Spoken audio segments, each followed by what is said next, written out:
শুরু করতে চাই একটি কথা দিয়ে। তারা আমাকে বলে যে হচ্ছে মানে আপনি আমাকে বলেন যে আপনি আমাকে ১ম এ আঘাত কেন করবেন? আপনার আঘাত করার বিষয়টা আসতেছে কোত্থেকে?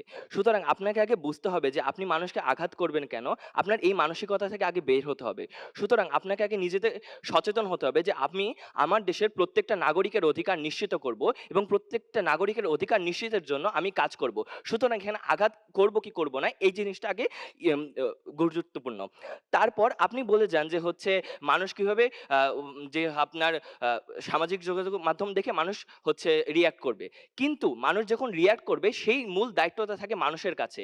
একদম এ নিম্ন স্তরের পর্যায়ে যায় মানুষের কাছে সেই দায়িত্বটা যে মানুষ সেখানে কিভাবে রিঅ্যাক্ট করবে। সুতরাং আপনি যদি একজন মানুষকে দেন যার কিনা সঠিক সচেতনতা আছে যে কিনা বুঝতে পারে যে ঠিক আছে যে আমি যদি এই কাজটা করি তার পরিপ্রেক্ষিতে কি জিনিস ঘটতে পারে যখন সেগুলোকে বিশ্লেষণ করবে তখনই সে সঠিক সিদ্ধান্ত নিতে পারে। সুতরাং সে যদি সামাজিক যোগাযোগ মাধ্যমে এই জিনিসটা দেখেও তখন সে বিশ্লেষণ করে হয়তো এই সিদ্ধান্তে উপনীত হতে পারবে যে ঠিক আছে আমার এই যে ঠিক আছে আমার এই কাজটা করা ঠিক হবে না। তৃতীয়ত আপনি যখন ধর্মভীরু হন তখন আপনি ধর্মকে বিশ্বাস করে বা আপনার ধর্ম বিশ্বাসকে কাজে লাগিয়ে আপনি অনেক কিছু করতে পারবেন। সুতরাং এইখানে সামাজিক যোগাযোগ মাধ্যম কোনো মূল ফ্যাক্ট হচ্ছে না। আপনার মূল জিনিসটা হচ্ছে যে আপনি ধর্ম বিশ্বাসকে। সুতরাং এই ৩ টা ক্ষেত্রেই আপনার চলে আসছে যে মানুষের বিশ্বাসটা কিরকম, মানুষের সচেতনতার লেভেলটা কিরকম বা মানুষ কিভাবে বিশ্বাস করছে। সুতরাং আপনার এই প্রত্যেকটা জিনিস আপনার মনস্তাত্ত্বিক বিষয় আসছে।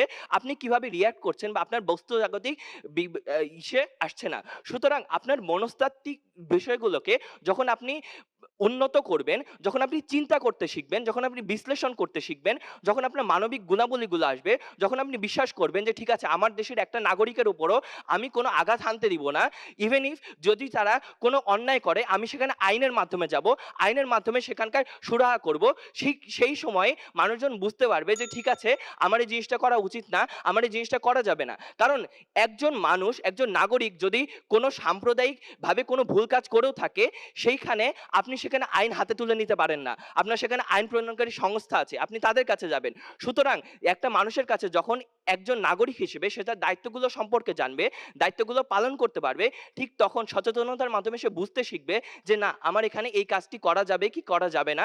এখানে আমার আইনের আশ্রয় নেয়া যাবে কি যাবে না। সুতরাং আপনি যখন মনস্তাত্ত্বিকভাবে মানুষকে উন্নত করতে পারবেন, ঠিক তখনই আপনি এই সাম্প্রদায়িক আক্রোশের জিনিসগুলোকে ইভে উম ইয়া ইয়ে আরো ভালোভাবে মোকাবেলা করতে পারবেন। পরিশেষে বলতে চাই, বাংলাদেশকে যদি উন্নত করতে হয়, তাহলে ১৬ কোটি মানুষকে আমরা কোন ধর্মের বা কোন জাতের এই সব জিনিসগুলো ভুলে এক বাংলাদেশী হিসেবে আমাদেরকে ভাবে উন্নত হতে হবে। আমাদের প্রত্যেকটি মানুষকে একতাবদ্ধ হয়ে এই সাম্প্রদায়িক আক্রোশগুলো যেন বৃদ্ধি না হয়, এই ক্ষেত্রে আমাদের কাজ করতে হবে। এখানে সামাজিক যোগাযোগ মাধ্যম কোনো মূল ফ্যাক্টর না।